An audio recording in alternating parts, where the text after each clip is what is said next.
How long are you planning to live? Even if the love had completely faded, could someone really say such a thing to their wife, who had just been given a 6-month prognosis? I was beyond angry and shocked. I was utterly dumbfounded. What? You do realize the prognosis is yours, right? What? My name is Julie. I believe aging gracefully is an eternal theme for both men and women. I've turned 60, but I haven't forgotten to stay stylish as a woman. Not for my husband. When I look in the mirror and see that my hair, makeup, and outfit are all on point, it lifts my spirits. At work, people are surprised to hear I'm 60 and say, "You don't look it," which is nice to hear. The relationship with my husband has already gone cold, and I often ask myself why I married such a man. I'm working hard in the editorial department of a comic book publisher.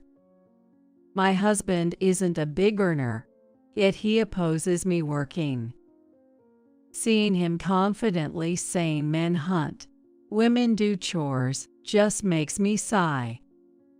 It's like he's time traveled from the Stone Age, not just showing vestige of the past. I want to tell him that even in the animal kingdom, it's the lionesses that hunt. I find my work rewarding, advising aspiring young cartoonists with big dreams, and thinking up compelling characters and intriguing stories. The 60s are the new young. The idea that turning 60 means old is outdated, I think. But my husband is different.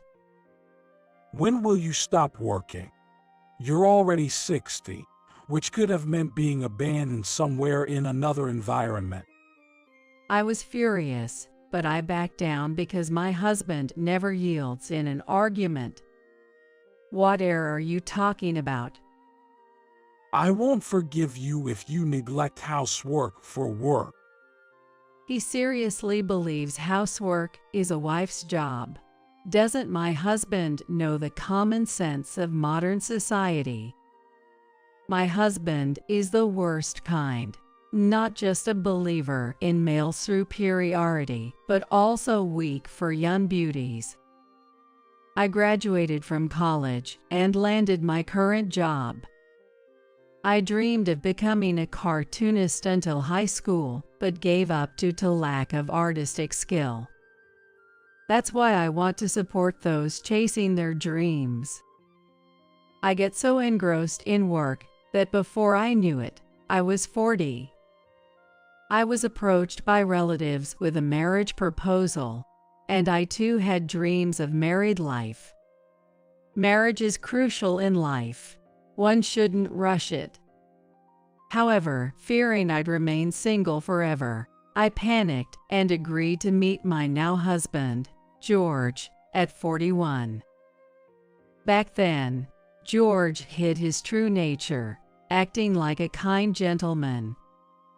Since we were both over 40, neither of us planned to quit working, so we have no children. My parents, in their 80s, unlike my husband, are attuned to the times and never pressure me for grandchildren. Many women want children but can't have them. My parents understand that pressuring for grandchildren or asking about kids can be burdensome. Lately, my husband has been frequently using his smartphone and whispering on calls. I suspected infidelity, but felt no anger, perhaps a sign my love has completely cooled off. Once, my mother-in-law, Nancy, who lives nearby, visited us. Her husband, Ron, passed away 3 years ago, and now she lives alone.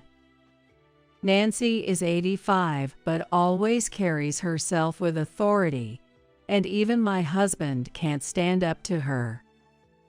It's not out of respect, though. It's probably for her money. That old lady is so cheap. She must have around $200,000 saved up. I'm an only child, so I'll inherit everything. I wish she'd hurry up and kick the bucket. I couldn't believe my ears at such an appalling statement. There are things you should and shouldn't say. I need to be nice to her, even if it's just pretend. Or she might do something crazy like leave all her money to a charity in her will. Just then, my mother-in-law, Nancy, appeared from the next room. Sorry for being so cheap. Mom, My husband turned pale and lashed out at me. idiot. Why didn't you tell me she was here? Keep it down, don't yell like that. You're disturbing the neighbors. With no excuse for his insults, my husband just hung his head in silence. While my husband was taking a shower to get away from her, my mother-in-law asked me, How long has it been like this between you two? This seems more serious than just a rough patch. I just smiled wryly and said, Can you tell? Julie, if it becomes unbearable, divorce is an option. There's a saying about the suffering of having to deal with someone you dislike, and I suppose the agony of having to meet someone you don't want to see is unbearable. Living with someone you hate is tough. You don't have to consider my feelings. Her kindness touched me deeply. She's so knowledgeable and cultured. It's hard to believe she's related to him. Maybe my husband really did time travel from the Stone Age. He had a health checkup at work this year, and apparently, there were some concerns. Maybe it's his age, 61, or his unhealthy lifestyle taking a toll. He often comes home late and drunk. He says he was out drinking at a bar with colleagues, but I know he's been going to strip clubs. Never underestimate a wife's intuition.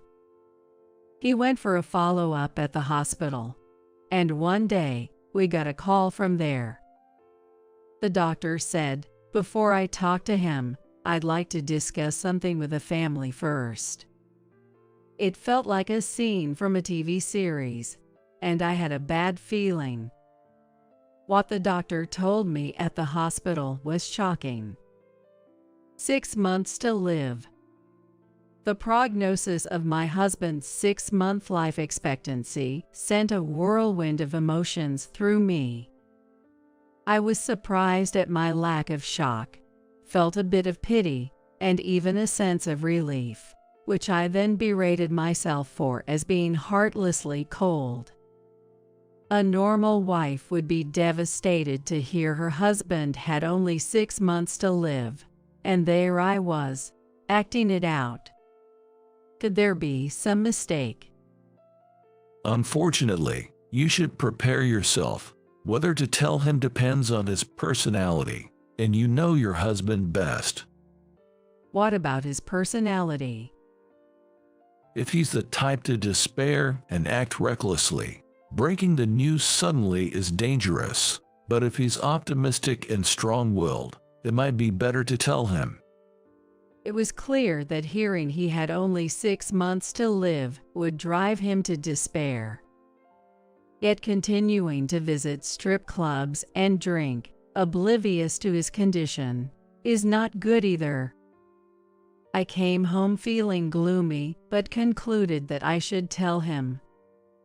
That night, when my husband came home, I said, "There's something important I need to talk to you about." What is it now? You know I'm busy. I'm busy too. You're just making yourself busy. If you hate being busy, just quit your job. Really, it's shameful for a man to have his wife work. It makes it seem like I can't earn enough.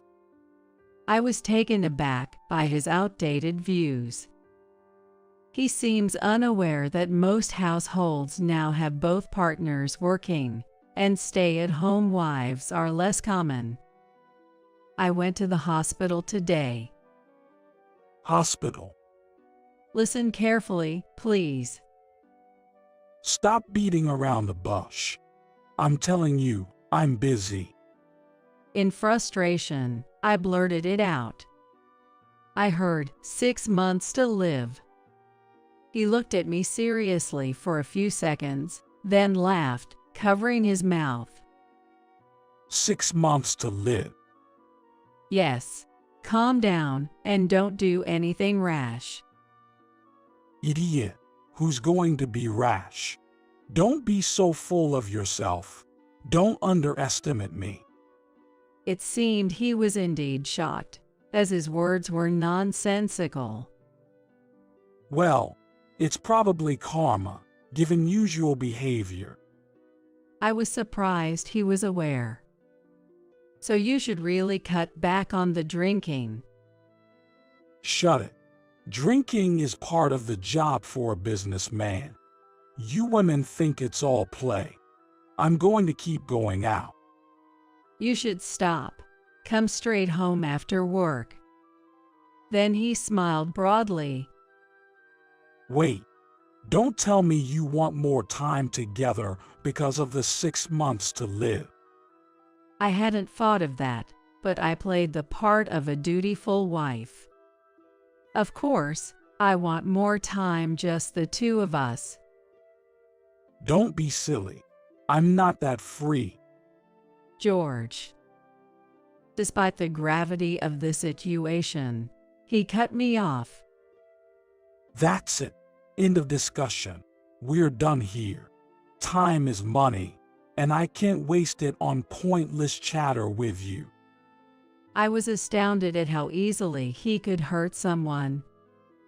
But considering it might be a shock reaction, I said nothing more. Worried he might be down, I checked on him in his study.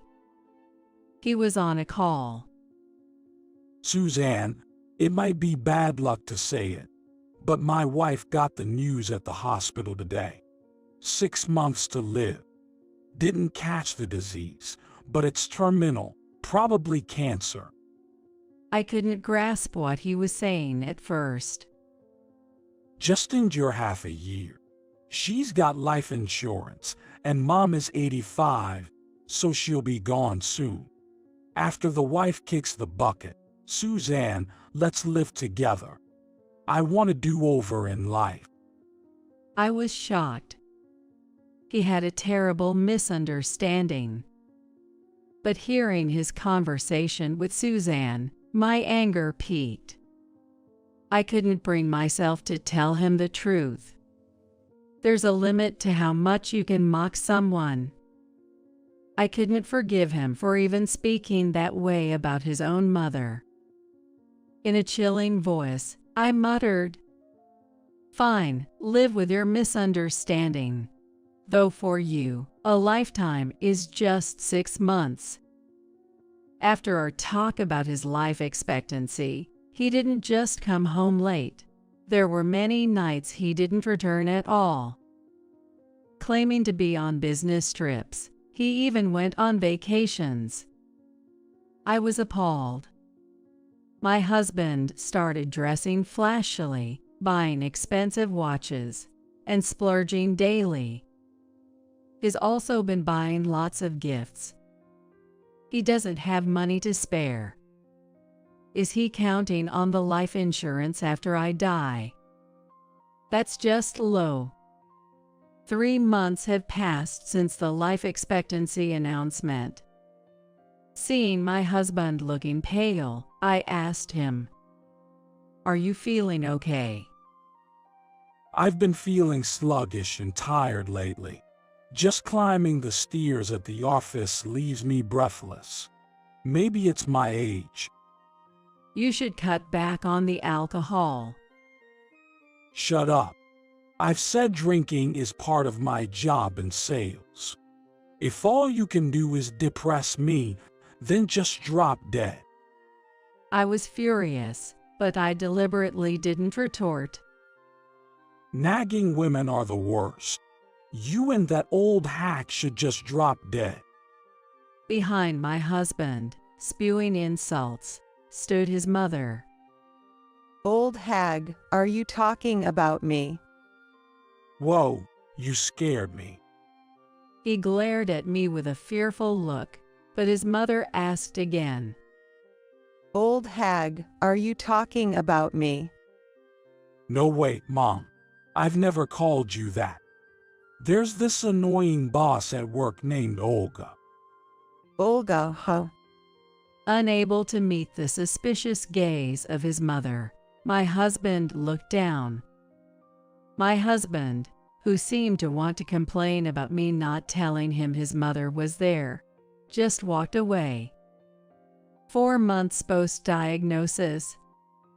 He's been coughing more, taking more days off work, and despite previously having high blood pressure, now it's low.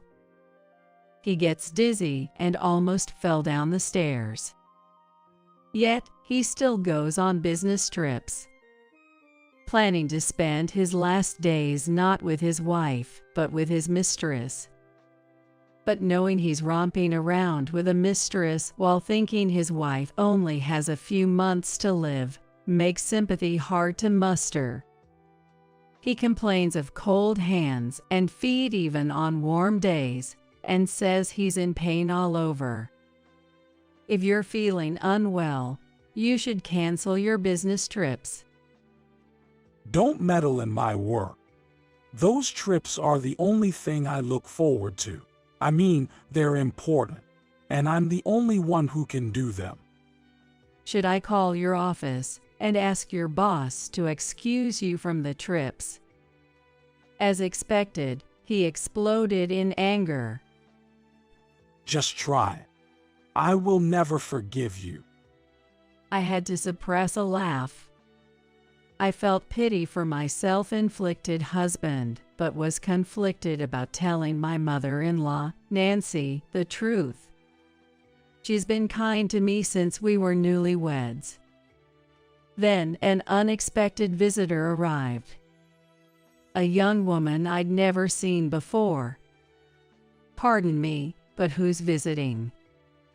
My name is Suzanne. Nice to meet you.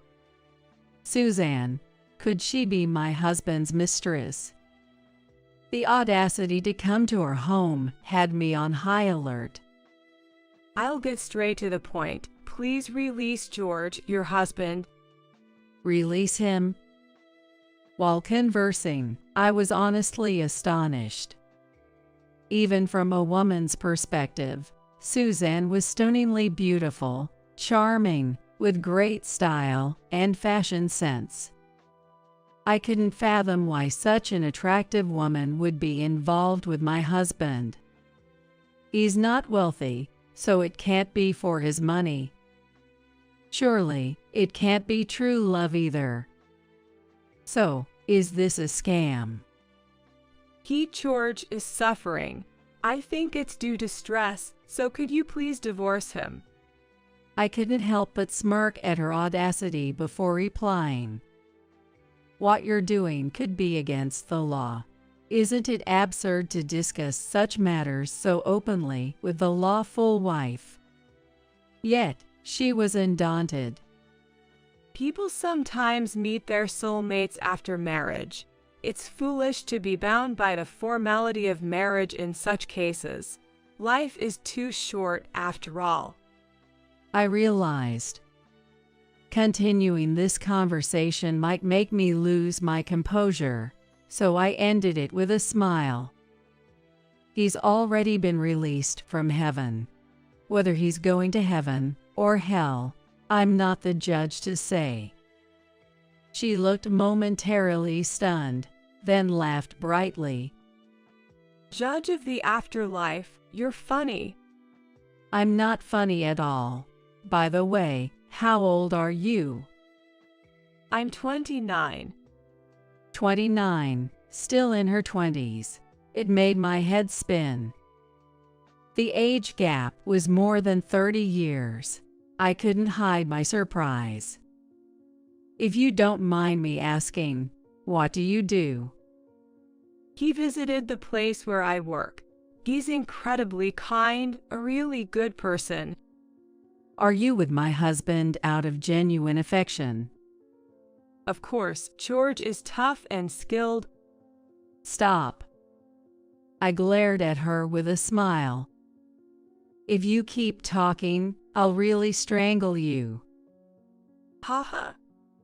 This is no laughing matter.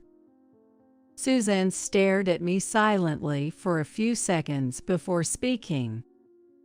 Meeting you for the first time today, you're nothing like I imagined. Honestly, I'm surprised. Did my husband talk bad about me, calling me a witch or something? Suzanne laughed. He never spoke ill of you. I just didn't expect you to be such a wonderful person. I wasn't about to take pleasure in being complimented by his mistress, but I started to feel that Suzanne wasn't all bad. It's hard to like the mistress on principle, but I could see how such a woman could easily charm that fossilized, dried-up man. True love, but soon, the moment will come when your feelings will truly be tested. What? Her puzzled tilt of the head was quite charming.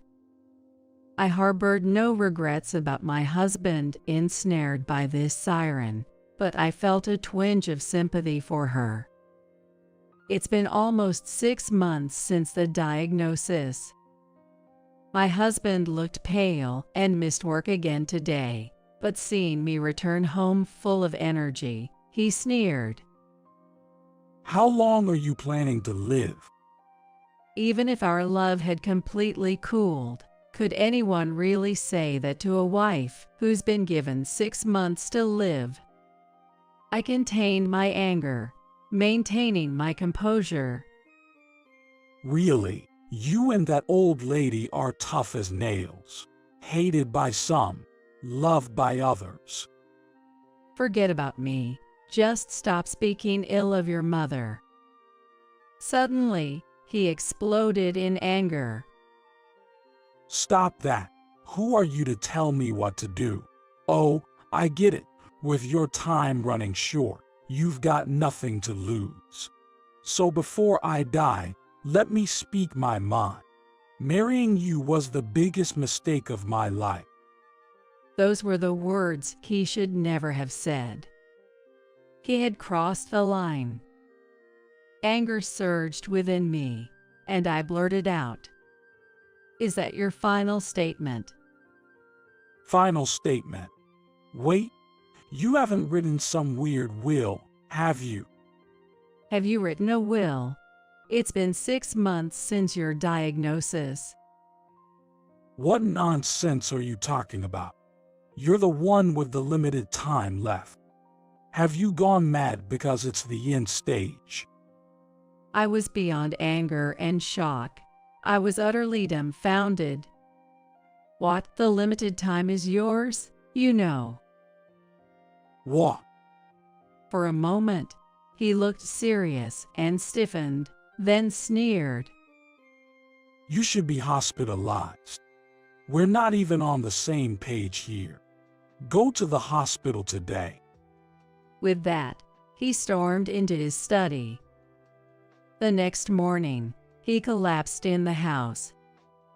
I immediately called an ambulance and informed his mother before heading to the hospital.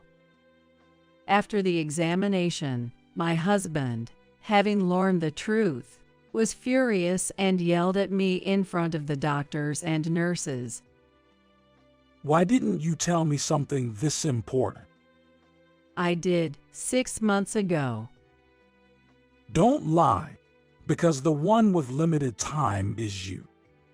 Recalling the conversation from half a year ago, my husband was bewildered. Back then, I never specified who received the prognosis. So, You took advantage of my misunderstanding, you devil. This is a hospital. Please be quiet. Outsiders, back off. Are you all in this together? He pointed at the doctor and nurses, becoming entangled. It was a chaotic scene, and my husband was almost hysterical. That's enough. If I get hospitalized here, I'll be assassinated. That's an exaggeration. Shut up. I can't trust any of you. He broke free from the nurse's restraint and fled the room. I had no intention of stopping him. I apologized on behalf of my husband for his rude outbursts to the doctor and nurses, then went home. A few days later, my husband returned home, looking pale as a ghost. After telling Susan the truth, she apparently broke up with him. I wondered if it was too much for her as I pictured Suzanne's face. It would have been better if it was just a breakup, but Suzanne was married. It's not uncommon for strip club workers to lie about being single while being married. Suzanne's husband was in prison and seemed to have been recently released. Caught in her affair, Suzanne had blurted out about my husband. Help me. I'm being threatened to be thrown into the sea alive. How am I supposed to help you from such a dangerous person? You're so calm about your husband's crisis. Which is ironic coming from him. Planning to flee the country. I don't have the money for that. It seems he had spent all his savings counting on the insurance money after 6 months. Frequent trips, or rather, vacations with Suzanne, probably meant he paid for everything, so it's no surprise his fortune dwindled so fast. Please, can you lend me some money? I don't have any, I replied coldly. Then borrow it from Mom. She won't lend me any, that stingy old lady. Why don't you borrow it from Olga? Yikes. Shocked like a comic book character, he glared at me. That's why I tell you to let me know when she's around.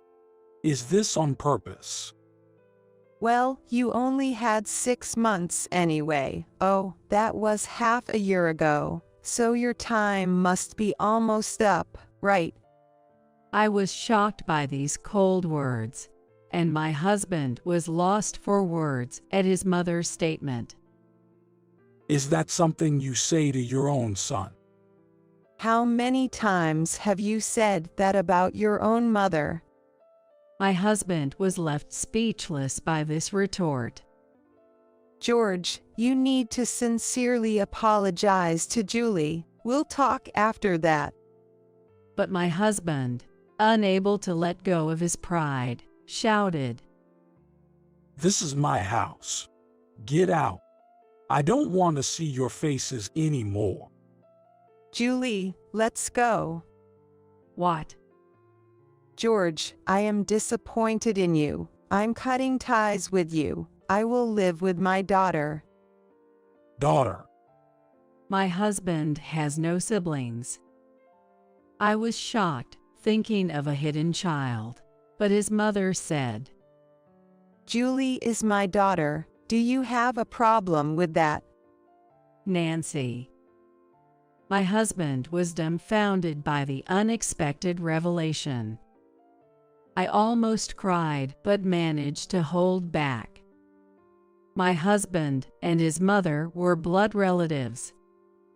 If my husband and I separated, she and I would become strangers. Yet, she called me her daughter. I had felt this since we got married. She had always treated me like her own daughter. Her affection was genuine. My husband, pale-faced, glared at his mother. What nonsense are you spouting? It's between your real son and your daughter-in-law. It's clear who's more important. Of course, without a second's hesitation, I choose my real daughter, Julie. A man who cheats and brazenly justifies it is not my child. Feeling the unwavering resolve in his mother's words, my husband walked away silently like a ghost into his study. I quickly packed and moved in with my mother-in-law. Fortunately, I had a job, and as my husband said, Nancy had savings. With her advice, I officially divorced and completely severed ties. Despite his self-made misfortune, I wondered if my husband would be all right. Thinking coldly about whether the Thigs or the Reaper would get to him first scared me. Instead, I found myself worrying about Suzanne's safety. Whether this was the right outcome, I couldn't say. Marriage means strangers living together. Love is what matters most. When love fades, the end comes quickly. I pondered if this marriage was a mistake, but not entirely. I met my mother-in-law. We continue to live happily, like a real mother and daughter. My parents were initially surprised but understood everything after I recounted the tumultuous 6 months. Now I am happy. Happiness is not something given by others. It's something you must claim for yourself. Men often vow to a fiancé's parents, "I will make your daughter happy." But happiness is not something a man gives. It's found within oneself. My heart holds endless potential. I believe in my strength and continue to live.